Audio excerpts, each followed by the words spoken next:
So this morning we're going to do restorative justice is what Dave actually put together, but we're going to do restorative processes, and we've been talking about that we need leadership on this for years on it. So this is kind of going to be more of a minority thing, and I have several people that are going to share besides myself. I'm going to open prayer so you can go up and get breakfast in just a minute, but just an opening story. So Linda Leatherman, everything's her fault, you know that. And so Linda knew that I was doing restorative justice in a variety of ways, and so the opening story on this is that my clinical director, when I was running the counseling agency, had a PhD from Purdue, who was watching TV one night and was very into therapeutic processes, and restorative justice has a lot of that. So he saw a guy on TV named Ron Babbage, and he came in and he goes, "You're the director here, you have to get a hold of him." Do you know him, Thomas? So I said, okay. So the story was that there was a young Hispanic guy that was addicted to alcohol, and his mom, even though she and her husband were Hispanic, were not Catholic. They were Protestant, they went to Calvary. And she had been praying that he would get sober, but she was praying that he'd get sober without going to prison. And so most of us as parents have those types of prayers. So he was out at a bar, and he was drinking too much. They tried to take his keys away. He wouldn't give them the keys, so he left the bar about 3 in the morning. They kept it open longer than they were supposed to.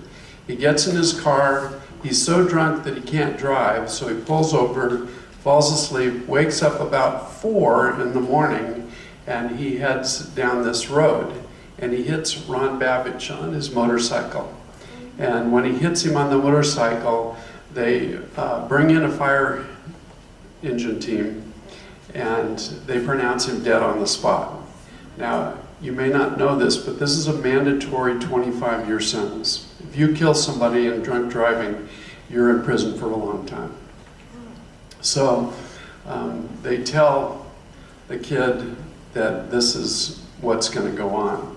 So he calls his parents, everybody shows up, and while they're working, the ambulance comes and they check Ron, and he had his larynx crushed.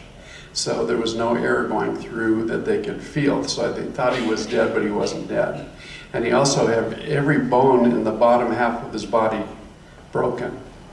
So he went from 25 years to a mandatory 9-year sentence. And so a few weeks later, he goes to court and figures he's going to prison for 9 years. So Ron stands up.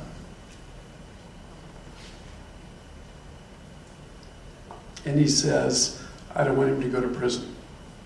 I went to prison because of drunk and disorderly and spent 15 years, and I was an enforcer in prison, and my friends will kill him if he goes to prison."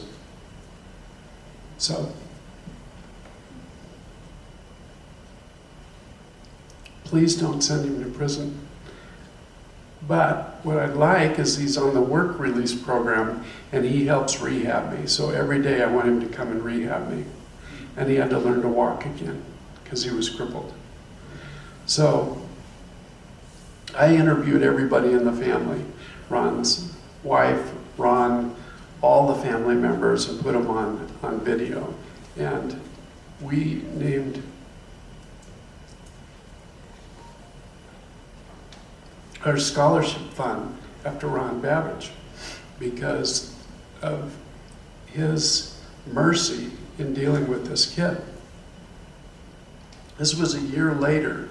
Ron was still recovering. I mean, he had a lot of recovery issues, and we worked with him for quite a few years, but it was pretty amazing in terms of the restorative justice issues, because restorative justice is really about not punitive justice, paying for your debt to society or the debt to God or anybody else. It's about the basics of Christianity, which is confession, repentance, amends work. The main premise, Linda's going to define some of this better than me, and it's making your wrongs right. But it's it's a small percentage of people in the justice system that go through this process. So we're going to go over that a little this morning, and I'm going to have you eat breakfast. So Lord, thank you for our time together. Thank you for this food. We thank you for each person here, and pray that you'd bless them in Jesus' name. Amen. So breakfast is on, and Thomas is going to be the first one up. We're going to start a little bit before 8. So grab your breakfast. And while you're at your table, if you don't know everybody at your table, introduce yourself. Get to know them.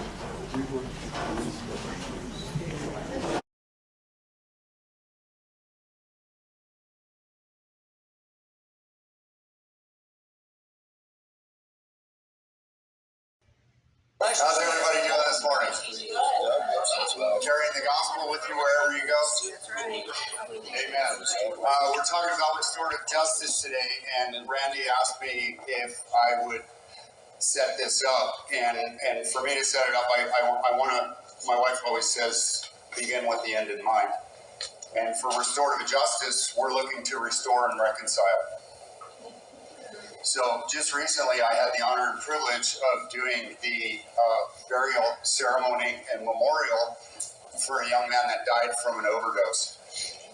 And his dad is the chaplain, one of the chaplains of the Tucson Police Department. And for the full story, in 1984, I had a gunfight with Tucson Police Department, and I was shot. And I died on the table, and I was paralyzed from the waist down and went to prison for most of my life. The Lord has opened up avenues that now I am working with organizations that are working with first responders to be able to help them in the trauma that they go through in the daily works of their job. I'm also last month, I was in the same room with one of the officers who shot me. Wow. And we're working toward, with the chaplain, we're working toward the time where the 2 officers and myself will be in the same room. We're working toward a time where I can do discussions from the podium with men in uniform who have been involved in gun battles with people like me. So it's not to make an excuse for what happened, what I did. It's to explain that there's things that lead up to that. So the beauty of it is that during my time incarcerated, there was a period of time where I was clean for about 10 years. And it just so happened that there was a drug program that was mandatory, and if you didn't do it, you got locked up and you lost your custody level and all of these things. And they assigned me to this, and I was clean for a decade already. And I said, there's no way I'm going to this. I will lose my custody level because I'm not going to be put in an environment with people who are using. And it's funny, the instructor came to see me, and she said, I cannot believe how a person like you can be so selfish to keep the stories that could save their lives from them by not sharing it with them. I attended every meeting from then on until I left prison and shared everything that happened to me in my entire life because it changed lives. And when we plant seeds and we carry the word, it changes lives. And restorative justice is based in God's grace. That we look to forgive everyone, but we also look to reconcile, and we look to understand. And the victim needs to be understood, but the assailant needs to be understood also. And we have to be kind and gracious enough to have the empathy to reach into that and suspend any belief that you have prior to, and understand that people have lives that they went through to get to the point where they are. That isn't your life. And you're not the main character in their life. So they need your help to find out who they are. Because many of us struggled with that for many years because the traumas that cause us to go that direction never get dealt with. So for me, restorative justice is coming full circle. And I'm able to work with Tucson Police Department. I'm able to work with first responders. I'm able to work with people in the city, as most of you know, doing things that bless lives and help them to flourish. And it's not that I'm paying anything back. It's that it's really good to make God smile. And we get to do a lot of stuff that makes him smile. And I'm really proud of that. And I'm proud of what every position he puts me in, because I'm equipped to deal with it because of something that has happened to me, or because of the time that I did spend in prison, which was a little over 28 years. I learned from literally thousands of stories that I heard from the individuals that I was in there with. And there were a lot of broken people in there. And there's a lot of broken people out here.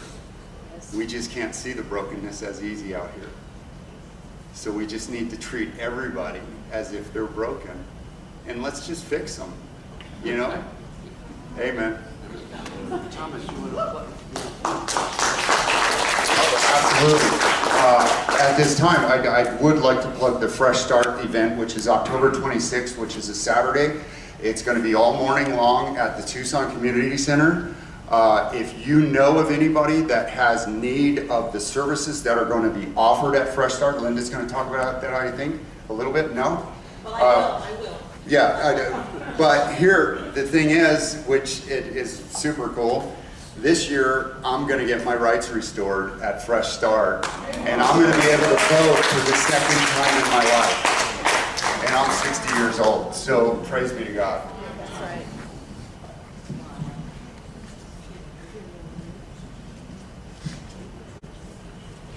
Sure.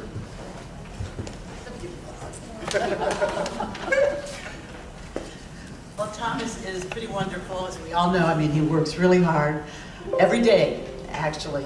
And you never know how many things he's done and all the things that he's been able to help other people understand and go through. We're so grateful for you being here, Tom, in the community and with us and working. I'm Linda Leatherman. I worked for Pima County for 18 years and was the faith-based coordinator. So I had lots of opportunities to work around the community and work with the faith groups and help people connect with each other.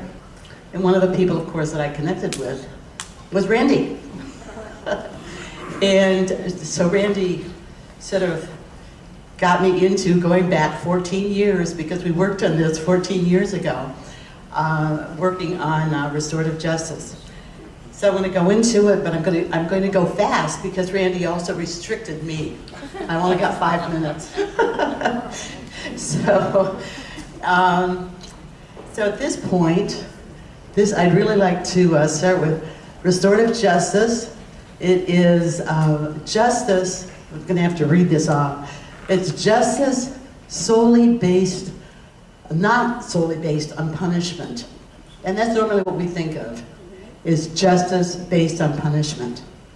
And my part of the restorative justice presentation is to touch on the background of local and federal government supporting restorative justice as an adjunct and supplement to the usual justice system, which is based on punishment and accountability to the state, which is fines and incarceration.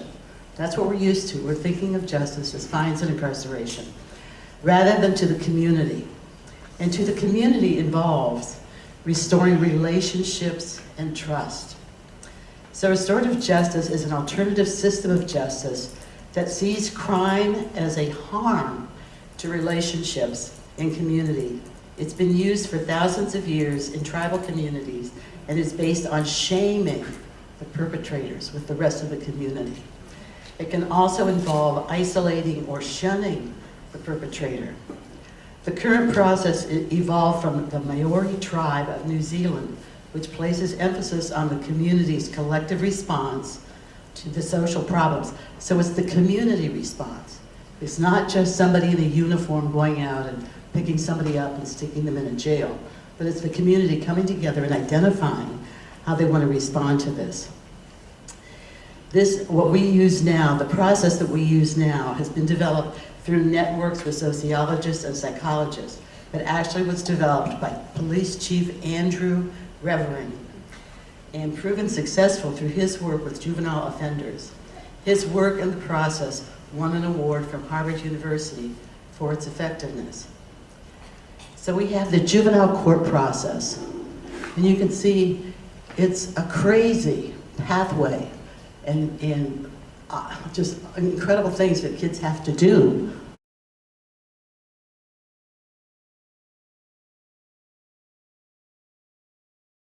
Once they get into that juvenile process. So Chief Revering needed a new process that did not involve youth in the usual court process for infractions. That in the 1970s would have been a stern talking to. You know, the police chief would pull them in, talk to them. But by the 1990s, this is the shocker, 3 million youth a year were being expelled from school and issued tickets for infractions by police officers. And out-of-school youth get into minor problems. They're bored, they've got lots of energy, they get out there, they look for things to do.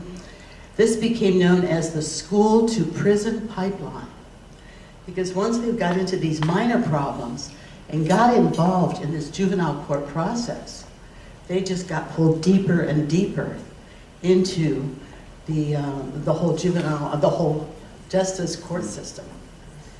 And its complications got them into more serious issues with the legal system.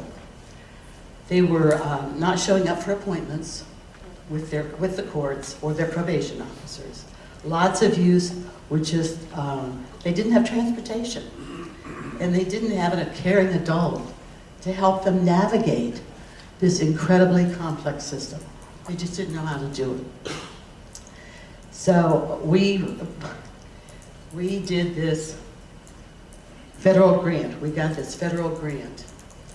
And the feds got involved because all these kids getting into the juvenile process and then deeper into the more serious legal system had to be dealt with in some way.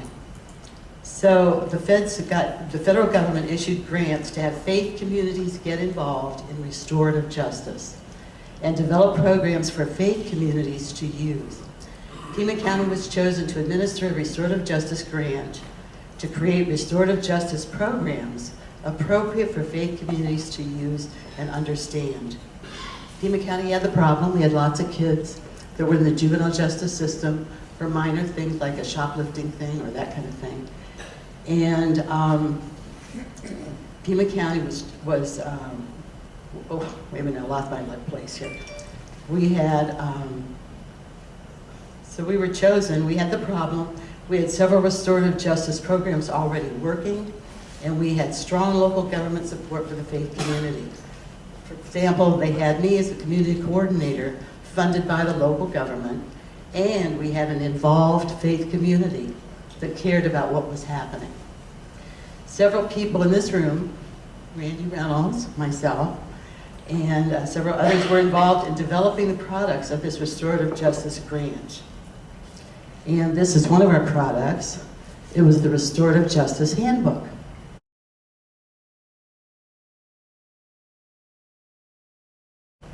And we worked diligently for months to put this together, to interview people, to understand what was appropriate for our faith community to actually implement this.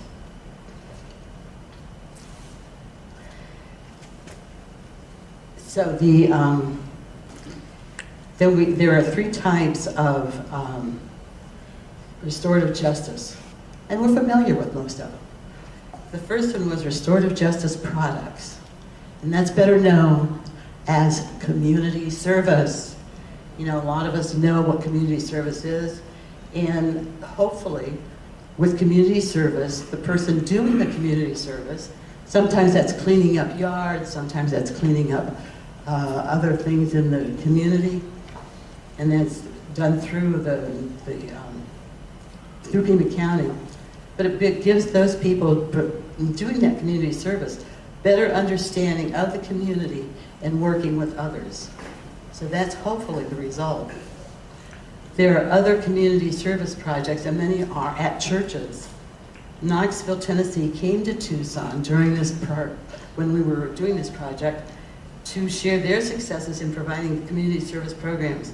Knoxville churches had many examples of effective community service, like doing oil changes every Saturday morning for single mothers. I mean, they had all these people doing this community service, which is just another restorative justice process.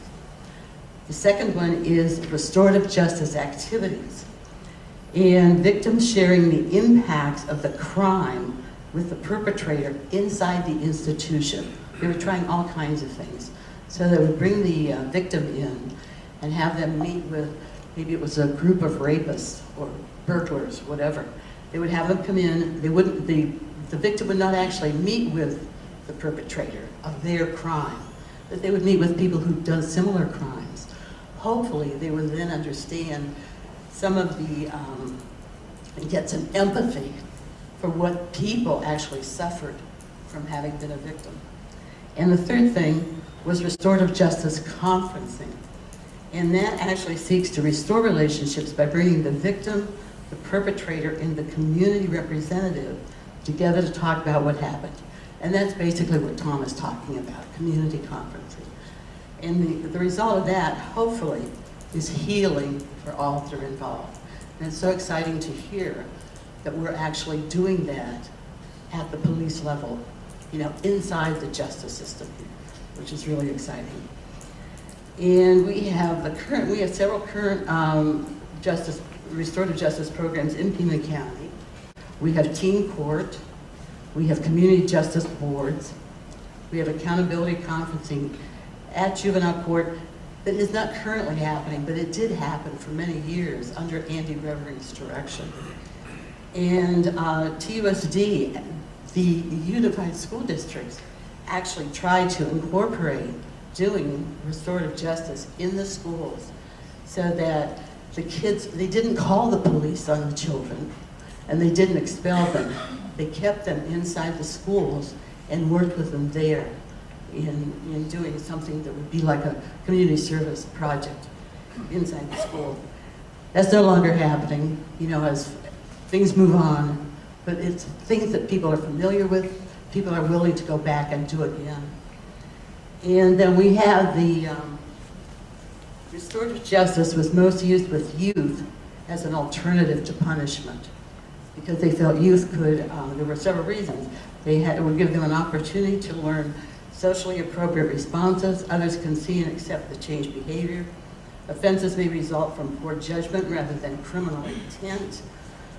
A punishment creates hostility and anger, which leads to alienation, so they didn't want them further alienated.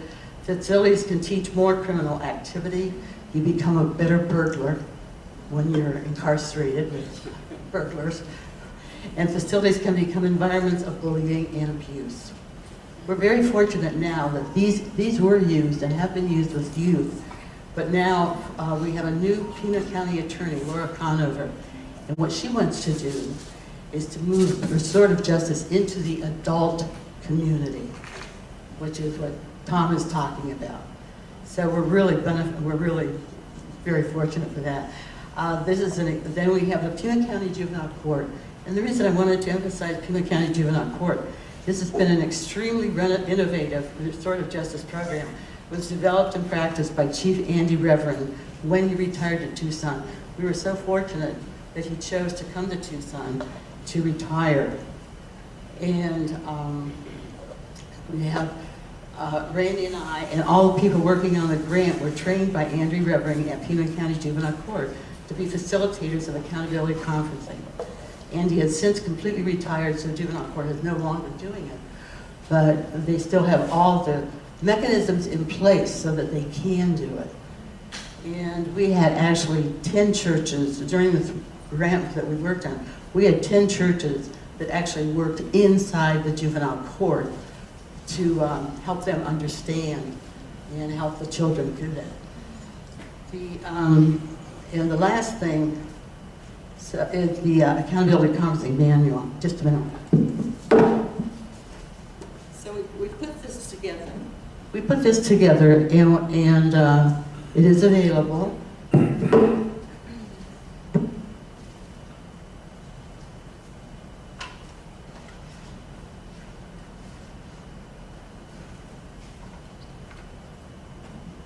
And at the back of it, we included Andy Revering's Accountability Conferencing Manual.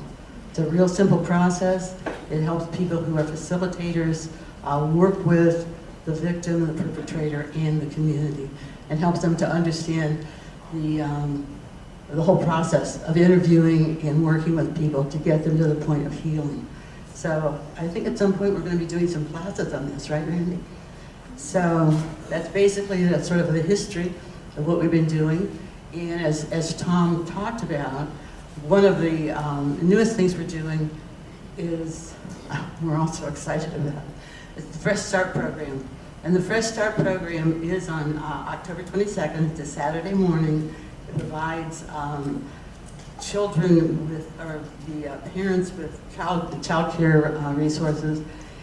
But the main thing is that Damon Holt, who normally comes to these meetings, but isn't here this morning, but Damon Holt convinced the judges to take their courts to Tucson Community Center, the Tucson Convention Center, and bring their staff and their computers, and they actually clean people's records.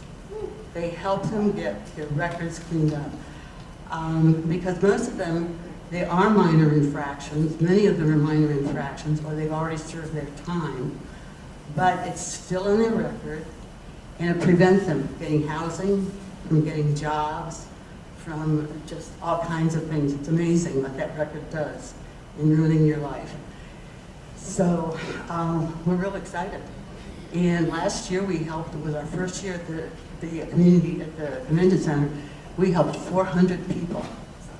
We need volunteers.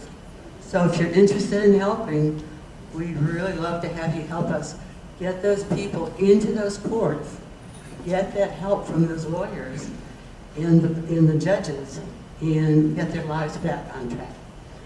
So, I'm done. Thank you.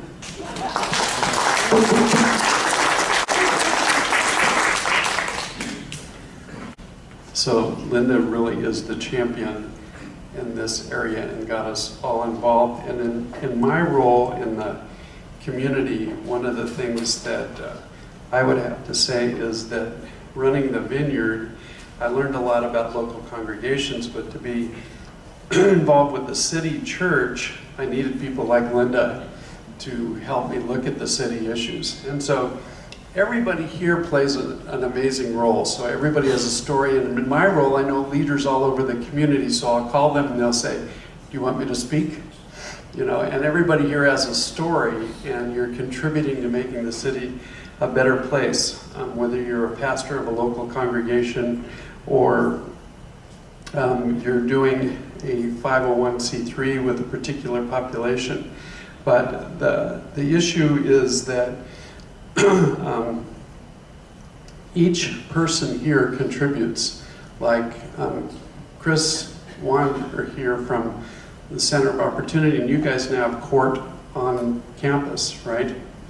And so you do a lot of the same things that Fresh Start does because of what you're doing. So there's a million stories that are great stories, but I invited Jansen to be here. Jansen, stand up. I'm not going to try and pronounce his next two names. He says, they're easy. I said, they're easy for you. But Jansen is training 600 people into USD and on these processes. So we've been talking for years, and there's a lot of things that are going on in terms of that are really amazing, that I think are phenomenal. One of the biggest issues that we're going to look at on preventative versus crisis intervention is that preventative work is not always glorious, but it takes mentoring. So Mary, stand up for a second. Mary does mentoring Tucson kids, and mentoring is a huge part. Now, a lot of her kids are the kids of ex-offenders or offenders, right?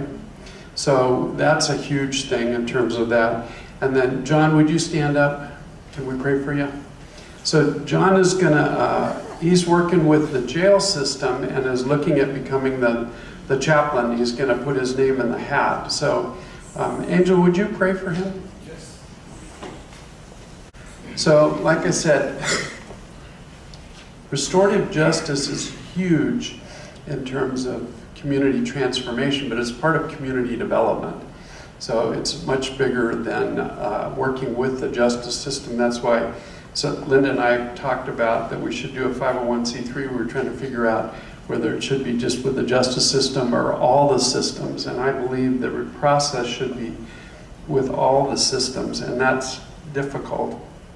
And I'll give you, not that I do any stories, but when Linda put this thing together, one of the things that happened was that I have a bunch of kids. One of my sons got arrested, and Bob McFadden was sitting next to me. One of the guys in his church was head of all the police on the northwest side. So my son gets arrested, and I come back to the committee and I said, okay, now I'm in the juvenile court system.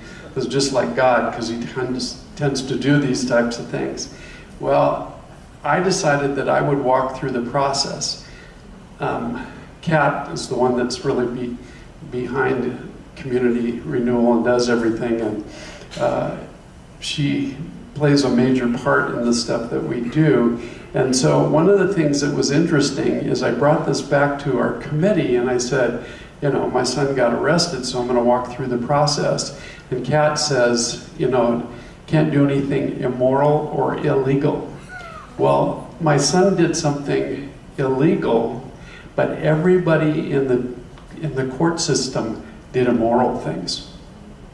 Everybody.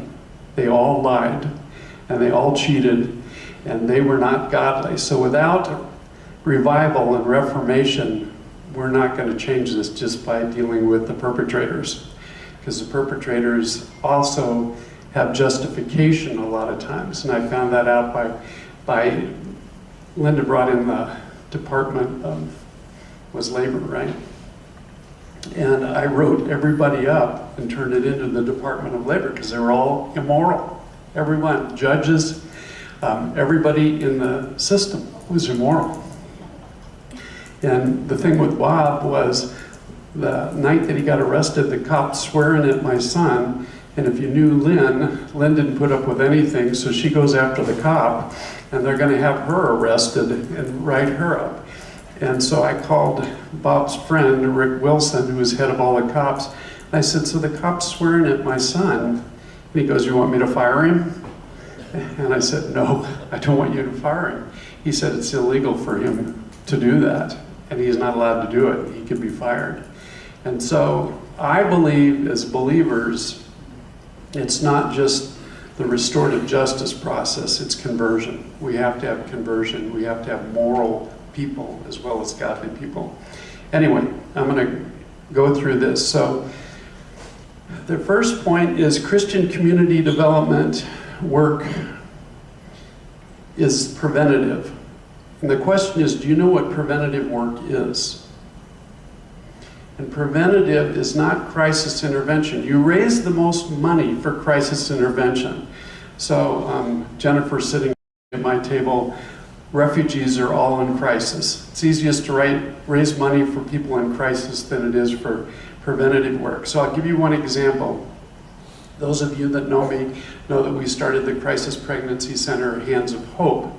So Lynn was the first director of that. As we got into it, one of the things I thought is we should be doing preventative work. And the reason is I was involved nationally, and I found that there was a school in Washington, D.C. that 40% of the girls that went through the high school were pregnant by the time they got out of high school. 40%. What they did is preventative work, so they started mentoring these girls at 10 years old. Within so many years, they eliminated all teen pregnancy in that high school. No teen pregnancy at all. We have one school like that here that does the mentoring. So preventative work is you're stopping evil before it starts, which is a huge issue.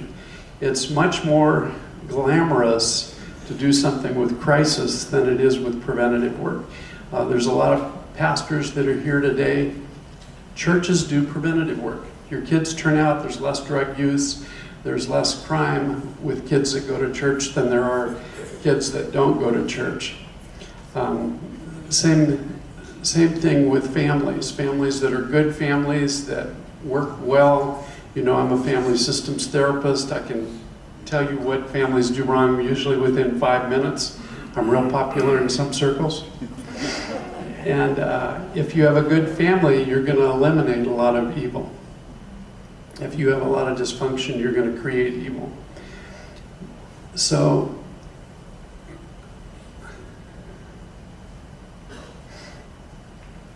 I'm going to try and stay somewhat on time.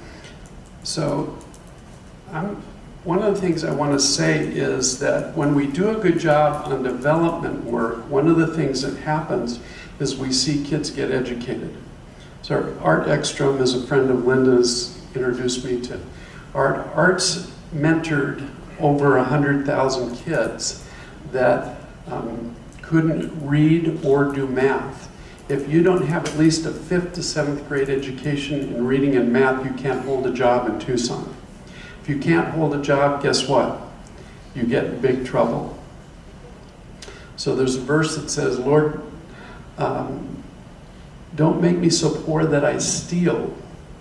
So the scriptures have a systemic view of poverty, which is interesting. Not a conservative Republican view of poverty, but a systemic view of poverty that says if people are desperate, they're likely to get in trouble.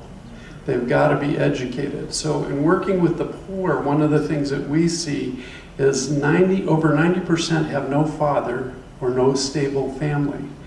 So in the stuff that we're talking about, the people that are in prison, Thomas can probably speak to this better than me, but the stats have been around 80% of the people that go to prison don't have a high school education. They also grow up in poverty and they don't have good relationships with a father, or they don't have a father. So what you have to see is stable family, prosperity, and education. Our people don't have any of that. And so you go, why are they so messed up? Well, they lack resources in terms of this stuff. So it's a huge, huge issue. So the second one, Kat.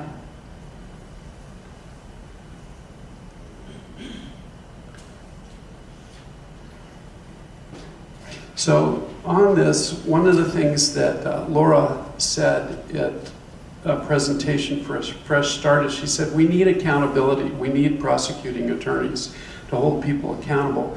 And the concept on it is when you do commit a crime, you actually owe a debt to society. Now, the way that this restorative justice sets up is you sin against the state. That's not true. That's not what restorative is.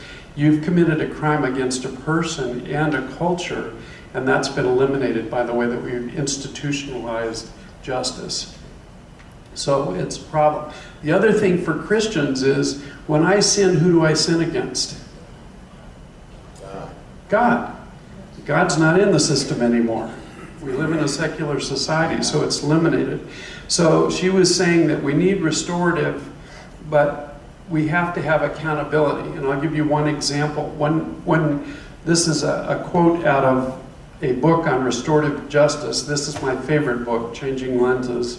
I have 3 copies over there, $100 a piece. Just kidding.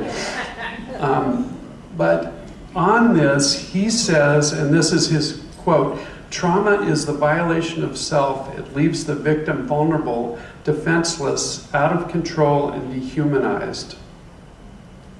When somebody has a crime against them, those are the consequences on the crime. I'll give you a personal example. You wouldn't know this now because I'm so huge, but I used to be really little. So when I got in 7th grade, I was 4 feet 6 inches tall and I weighed 65 pounds. My nickname was Tiny. So I would get on the school bus and my marginalization was because I was tiny. So I would walk in with my clarinet, my lunch, and 6 books under my arm. I'd go to sit down and I'd get thrown on the floor. Over and over and over and over again. Because I was easy to pick on because I was so small. Jensen's looking at me. So one of the things that happened was I'd get up, gather all my books, my clarinet, I'd get up and look for a place to sit. And if there was a big guy sitting there, I couldn't sit there. They'd throw me back on the floor. So the concept of trauma, that I was violated, that I was vulnerable, that I was defenseless and out of control, was true because I was so small. It was hard. It was very difficult to get out of the victim role on that. And last time I spoke, we spoke on trauma, and restorative justice is a great follow-up to trauma. And this is where Fresh Start comes in terms of it. You are going to have trauma, and to get out of the victim role, I had a client this week that came in, she cried for an hour about being a victim. Now, if I told you her story, you'd say she's a victim. She don't want to be a victim. She wants to be a victor rather than a victim. So most theologians would say that it's our responsibility as believers to transform the society. And when you read them, they say things, most of you know who Oswald Chambers is. I won't have you raise your hand if you don't know who he is. But, he says, men are saying that Jesus Christ came as a social reformer. Nonsense. We are the social reformers. Jesus Christ came to alter us, and we try to shirk our responsibility by putting our work on him.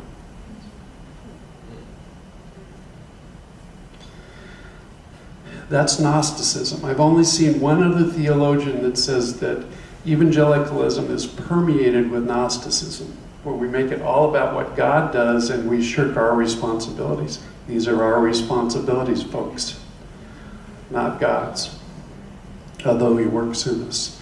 Jesus alters us and puts us right, then these principles of his instantly make us social reformers, people doing preventative and developmental work. They begin to work straight away where we live, Tucson, Arizona.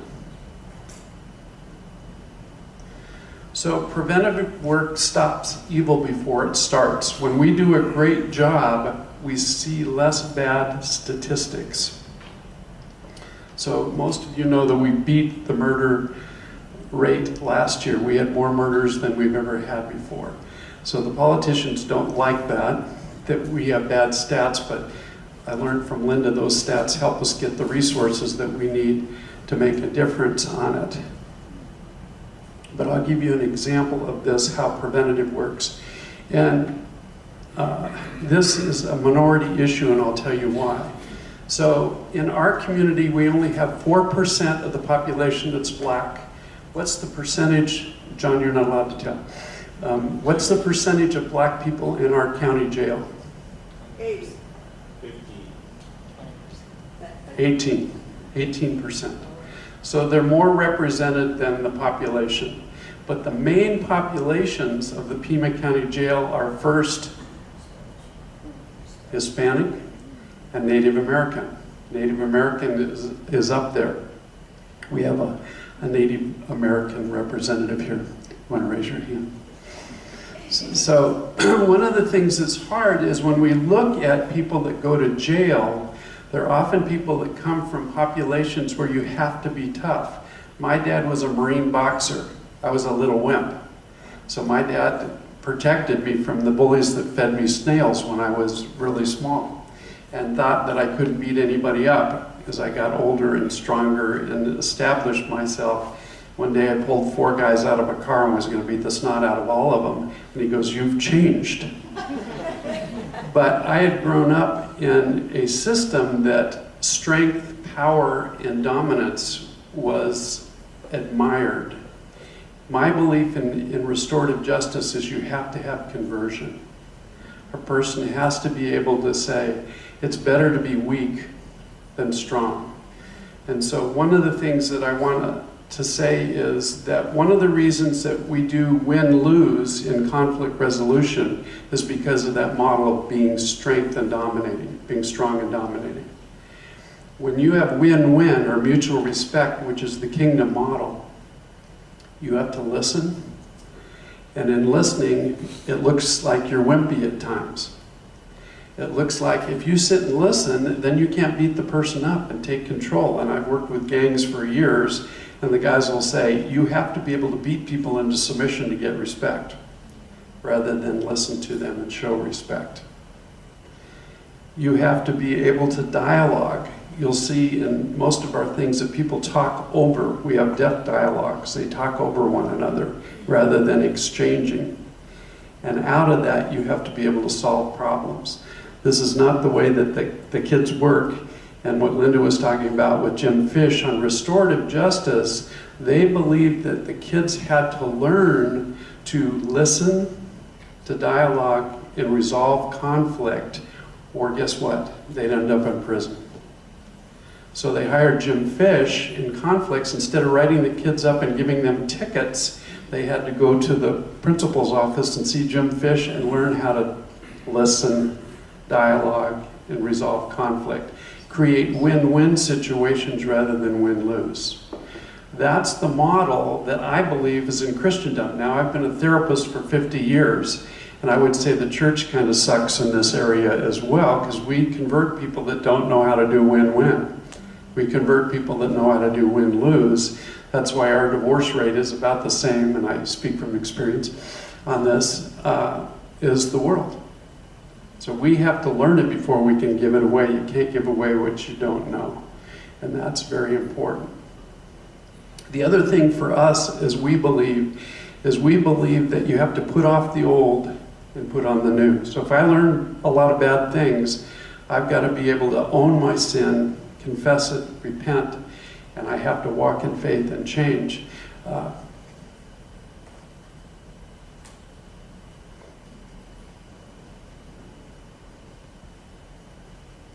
When I started the vineyard with Jim Olson, hippies didn't know how to do win-win.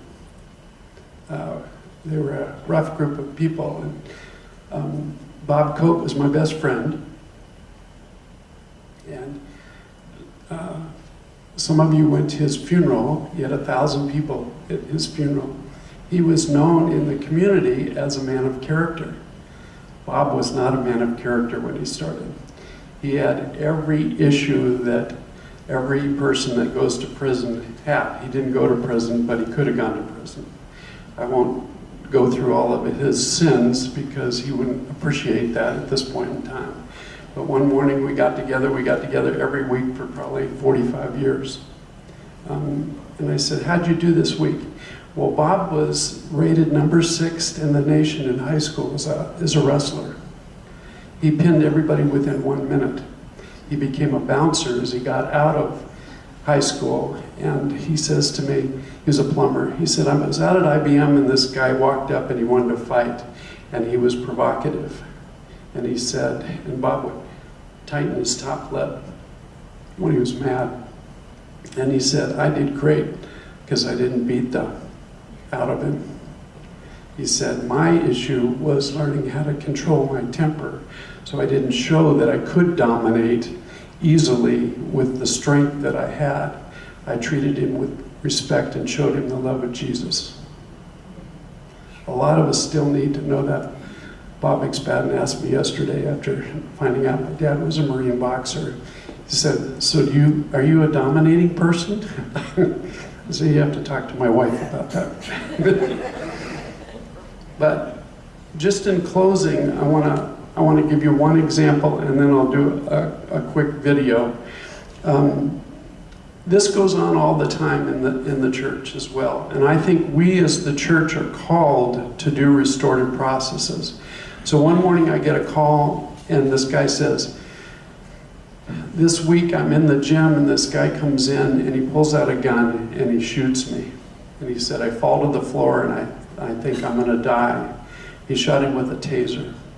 And when he hit the floor, the guy came over and he dropped his knee on his face and he knocked all of his teeth out. So I said, you know who the guy was? And he goes, I know who the guy was. So I found out that he was a Christian and he was the leader of one of the 501c3 groups in here on the board. So I chased him for 2 years. As a therapist, you're not allowed to do that. As a pastor, you should be doing that. So I chased him. He went through 3 court things, and I was preaching up at the Journey, and the guy comes in, he goes, I gotta get this worked out. So I got 2 huge men in my office, both crying, confessing their sins. They needed each other's forgiveness, and they needed God's forgiveness. And they restored their relationship like Thomas talked about. But it didn't come quickly. It's faith and patience that brings about God's process, not just holding to the promises of God, but working, doing right in a process where we trust God to produce the results. Hi, I'm here to talk about a situation that took place in my life a few years back between me and a friend. I was working at my job, and we had a conflict. And he came into my workplace and he shot me with a taser gun and kicked me while I was incapacitated on the ground. I didn't know it was a taser gun when he came flying in. I actually thought it was a real gun. So I thought that this was kind of the end of my life. But anyway, I'm here to talk about what took place afterwards. And I was very, very bitter of the situation. I had a lot of evil thoughts on getting revenge on this friend of mine. I won't go into detail on how it really took place, but the courts and the police were involved, but I didn't really care and didn't really want to go that route. I literally had thoughts of hiring people to get revenge on him, even myself going over and attacking him. And this went on for a long period of time.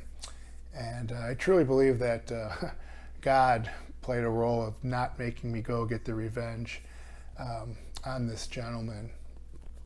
And we went through the courts, and he had to go serve some time in jail.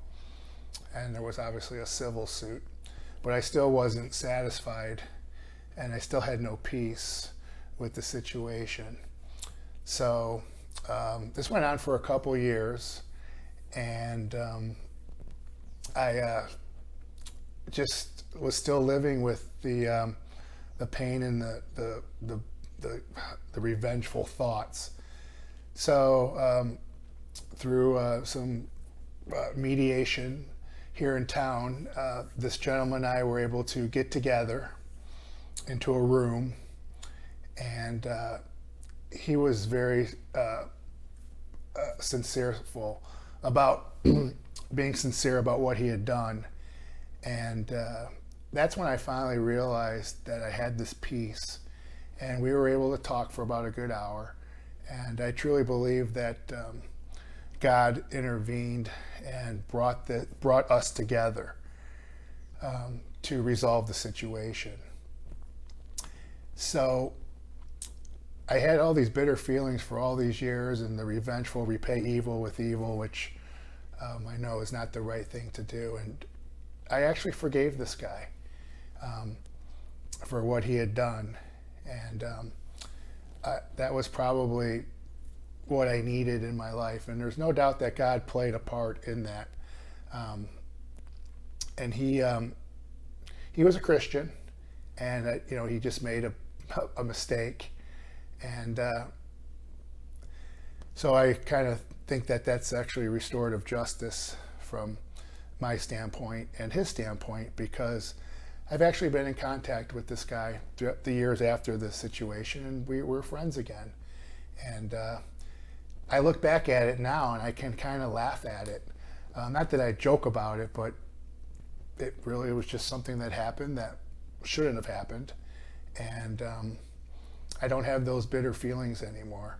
You can have all these bitter feelings and hate towards somebody, but if you truly ask God for the forgiveness, and I forgave him, and I truly believe he asked Christ for forgiveness too, because I could just see it in his face when we had gotten together. He broke down, and I can see the repentance in his heart, and that's what it took. I don't, so that's my situation, that's my story. Thank you. So, I've gone long. I apologize. I'll have to do some restorative stuff, I guess. But on your table, there's some questions. But if you do things that help people in this area, you might share it at your table.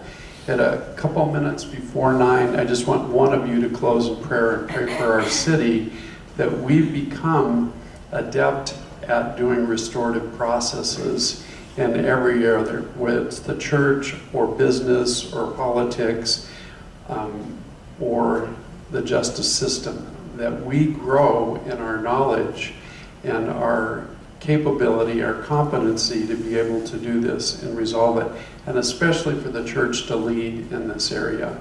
So I think it's a big issue. So on your table are some questions, but if you're doing things that you want everybody to hear, share that, and then in a few minutes before 9, have one person close in prayer. Thanks.